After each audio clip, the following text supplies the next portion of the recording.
கேட்ரிபில்லர் ஜெம்கோ கம்பெனியில் பொறியாளராக பணியாற்றி கொண்டிருக்கக்கூடிய அருமை கவிஞர் சிவகுமார் உங்களுடைய கரவொலியோடு மேடைக்கு வருகிறார். அன்பே என்ற அணியை நிறைவு செய்ய. நடுவர் அவர்களே, நீங்கள் அறிவானவரா அன்பானவரா? நீ இப்படி ஒரு கேள்வியை கேட்டுவிட்ட. அறிவானவரா அன்பானவரா? இதுக்கு நான் எப்படியா பதில் சொல்கிறது? நான் ஏதாவது சொல்லுவேன், அதை வச்சு கொஸ்டின் அவுட் பண்ணலாம்ட்டு இருக்கேன். நான் 6 பேரும் பேசின பிறகு தான் நான் என்னங்கிறதையே சொல்லுவேன். சங்கர் பேசிட்டு உட்காந்தாரு. அண்ணா அறிவாலயத்தில் உட்காந்துக்கிட்டு என்னையா நீங்கள் அன்பு அன்புன்னு பேசுகிறீங்க? சங்கர், வரலாறு தெரியாமல் பேசக்கூடாது. பேரறிஞர் அண்ணாவின் மீது கொண்ட பேரன்பின் காரணமாக முத்தமிழறிஞர் டாக்டர் கலைஞரால் கட்டப்பட்டதுதான் இந்த அறிவாலயம். அங்க அன்பு தான் அறிவாலயத்தை கட்டுச்சு, உங்க அறிவு கட்ட கிடையாது. சரியா? நடுவர் அவர்கள், எனக்கு ரொம்ப நாளா ஒரு ஆசை, சினிமாவில் ஒரு மிகப்பெரிய நடிகன் ஆகணும் அப்படின்னு சொல்லி. அதுக்கு எனக்கு ஒரு செம்ம ஐடியா கிடைச்சிருச்சு. ஒரு நல்ல திரைப்படத்தில் ஒரு பெரிய வசனத்தை அப்படியே மனப்பாடம் பண்ணி என் ஃபோனில் இருக்க வாட்ஸ்அப் எடுத்து ஒரு பெரிய ஆடியோவாக மக்கள் மத்தியில் ரிலீஸ் பண்ணலான்னு இருக்கேன். ஏன்னா இப்போல்லாம் வாட்ஸ்அப் வந்து படிக்க பயன்படுதோ இல்லையோ, நல்லா நடிக்க பயன்படுது நடுவர் அவர்களே. வள்ளுவனுக்கு கூட தெரிந்திருக்கிறது. அதனால தான் அன்புடைமையை முதல்ல வச்சு அறிவுடைமையை 2ஆவதாக வச்சான். அந்த அன்புடைமைக்கு உதாரணமாக சென்னையில் இப்போ வெள்ளத்தில் பாதிக்கப்பட்ட மக்களில் நடந்த ஒரு உண்மை சம்பவத்தை நான் உங்களுக்கு சொல்கிறேன். ஒரு நிறைமாத கர்ப்பிணி பெண், இந்து சமயத்தை சேர்ந்த ஒரு நிறைமாத கர்ப்பிணி பெண் பாதிக்கப்படுறா. அப்போ ஒரு இஸ்லாமிய சமயத்தை சேர்ந்த ஒரு இளைஞன் அந்த பெண்ணை காப்பாற்றி கொண்டு போய் மருத்துவமனையில் சேர்க்குறான். அப்போ அந்த பெண்ணுக்கு ஒரு ஆண் குழந்தை பிறக்குது. அந்த பெண் தான் இந்து சமூகத்தை சேர்ந்த பெண்ணாக இருந்தாலும் தன் ஆண்டவன் பெயரை வைக்காமல் தன் உயிரை காப்பாற்றிய அந்த மாணவனுடைய முகமது யூனிஸ் அப்படிங்கிற பேரை வைக்கிறா. அப்படின்னா இங்கே வென்றது எங்கள் அன்பு தான். நடுவர் அவர்களே, எனக்கு ரொம்ப நாளாக சென்னையில் ஒரு வீடு வாங்கணும்னு ஆசை. அதுக்கு ஒரு 3 புரோக்கர்களை வீட்டுக்கு கூப்பிட்டேன். அவங்களும் வந்தாங்க. வந்து என்ன நம்ம சொன்னாங்க, சார் நீங்கள் எங்கள்கிட்ட வீடு வாங்க 10 அடியில் தண்ணி வந்துடும் அப்படின்னா ஒருத்தன்.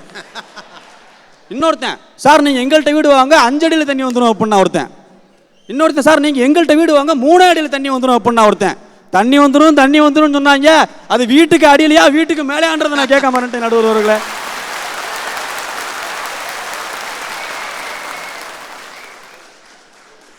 நீ இப்படி ஒரு பிட்ட போட்டியா? இனி இந்த வீடு கட்டி வைக்கிறவங்கள்ட்ட இது ஒரு புது கேள்வி வரேன். 10 அடியில் தண்ணி வரும், வீட்டுக்கு தரைக்கு மேலேயா தரைக்கு கீழேயா? அன்புதான் அறிவாளிகளை உருவாக்கியது என்பதற்கு ஒரு சின்ன உதாரணம் சொல்கிறேன். தாமஸ் ஆல்வா எடிசன் தன்னுடைய பள்ளி பருவத்தில் ஸ்கூலில் படிச்சுட்டு இருக்கும்போது அவங்க டீச்சர் தாமஸ் ஆல்வா எடிசன் கையில் ஒரு லெட்டரை கொடுக்குறாங்க. லெட்டரை கொடுத்து, இந்த லெட்டரை நீ பிரித்து படிக்காமல் கொண்டு போய் உங்கள் அம்மாட்ட கொடுத்து தான் படிக்க சொல்லணும் அப்படின்னு சொல்கிறாங்க. அந்த லெட்டரை தாமஸ் ஆல்வா எடிசன் கொண்டு போய் அவங்க அம்மாட்ட கொடுத்து அவங்க அம்மா லெட்டரை பிரித்து படிக்கிறா. என்ன தெரியுமா படிக்கிறா?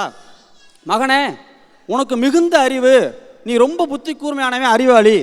நீ பள்ளிக்கு சென்று தான் நீ வந்து புத்திசாலி நிரூபிக்கணும்னு அவசியம் கிடையாது. நீ வீட்டிலிருந்தே படித்து புத்திசாலி நிரூபிக்கலாம் அப்படின்னு சொல்லிடுறாங்க.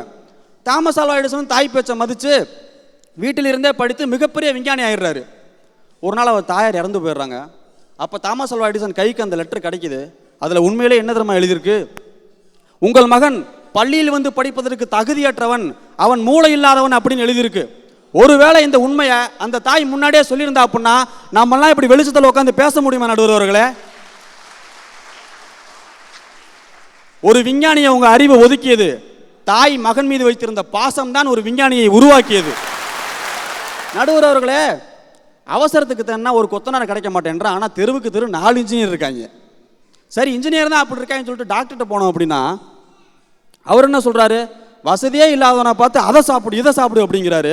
ஆனால் நல்ல வசதியாக இருக்கவனை பார்த்து எதையுமே சாப்பிடாது அப்படிங்கிறாரு.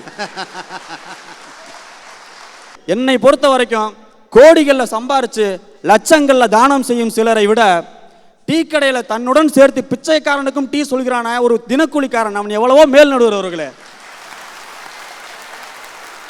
நடுவர் அவர்களே, நீங்கள் இப்போ சமீபத்தில் தேசிய விருது வாங்கின படம் நீங்களும் பார்த்துருப்பீங்க, குற்றம் கட்டுதல்னு ஒரு படம். அந்த படத்தில் என்ன நினைக்கிற, அந்த டீச்சர் வந்து அந்த பையனை அடிச்சிட்றா. அங்கே என்ன நடக்குது? அறிவு அடிக்குது. ஆனால் தான் அடிச்சிட்டமேன்னு சொல்லிட்டு அந்த படம் ஃபுல்லாக அந்த அன்பு தான் அங்கே துடிக்குது. அந்த படத்தோட இறுதி காட்சியில் அந்த டீச்சர் அந்த மருத்துவமனைக்கு வந்து அந்த தாயோட காலை பிடிச்சி அவள் கையை எடுத்து தன்னோட கன்னத்தில் பலார் பலார் பலார் பலார்னு அப்பி கதறி அழுகிறா. அப்போ அந்த தாய் வந்து அந்த டீச்சரை கட்டிப்பிடிச்சு எனக்கு என் மகன் பிழைக்கணும் அப்படின்னு சொல்கிறானா, அந்த இடத்துல வென்றது எங்களுடைய அன்பு நடுவர் அவர்களே. நடுவர் அவர்களே, இப்போ படித்தவங்களாம் என்ன பண்ணுறான், பெற்றோர்களை கொண்டு போய் முதியோர் இல்லத்தில் சேர்த்துட்றான். அப்படி முதியோர் இல்லத்தில் சேர்க்கப்பட்ட ஒரு தாய் தன்னோட மகனுக்கு ஒரு கடிதம் எழுதுறா. அந்த கடிதத்தோட கடைசி 2 வரிகள் உங்களுக்காக. அன்பு மகனே, அன்பு மகனே, உன் வீட்டு உணவு தான் எனக்கு இல்லை என்று ஆயிற்று. ஒருவேளை இந்த கடிதத்துக்கு நீ பதில் கடிதம் போட்டால் பசைக்கு பதிலாக நீ உண்ணும் உணவில் 2 சோற்று பருக்கைகளையாவது ஒட்டி அனுப்பு அப்படின்னு சொல்றா. அப்படின்னா உங்க அறிவாளிகள் வென்றது இதுதானா? நடுவர்களே, நான் இன்ஜினியரிங் காலேஜில் படித்த பையன், அதுவும் ஹாஸ்டலில் தங்கி படித்த பையன். ஹாஸ்டல் சாப்பாடு எப்படி இருக்குன்னு உங்களுக்கே தெரியும். இதை தெரிஞ்சுக்கிட்ட எங்கள் தாய் என்ன பண்ணானா, ஏதாவது ஒரு ஞாயிற்றுக்கிழமை எனக்கு மட்டும் சமைக்காமல் என் நண்பர்களுக்கும் சேர்த்து சமைச்சு சாப்பாடு எடுத்துகிட்டு வருவா. அப்போ ஹாஸ்டலுக்கு வந்து எங்கள் எல்லாத்தையும் வட்டமாக உட்கார வச்சு அந்த சாப்பாட்டை அள்ளி உருட்டி எங்கள் கையில் கொடுப்பா.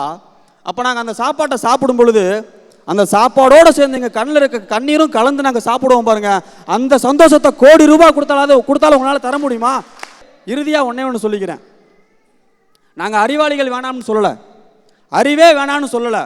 உங்கள் அறிவாளிகளுக்கும் அறிவுக்கும் எங்களுடைய அன்பு தான் முதற்படி அப்படிங்கிறதா எங்களோட வாதமாக சொல்லி நல்ல சமுதாயம் உருவாக பெரிதும் காரணமாக இருப்பது அன்புதான் என்று கூறி வாய்ப்பளித்த அனைவருக்கும் நன்றி பாராட்டி விடைபெறுகிறேன். நன்றி, வணக்கம்.